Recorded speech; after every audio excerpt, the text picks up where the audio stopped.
follow-up video after a lot of questions from the previous snoring video I posted.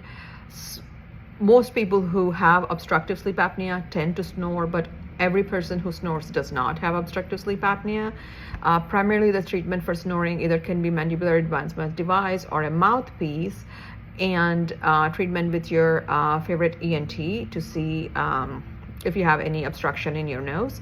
However, for treatment for obstructive sleep apnea is either CPAP, a mandibular advancement device, or a mouthpiece made by your dentist, or Inspire, that is a device implanted surgically in you that's going to help you breathe.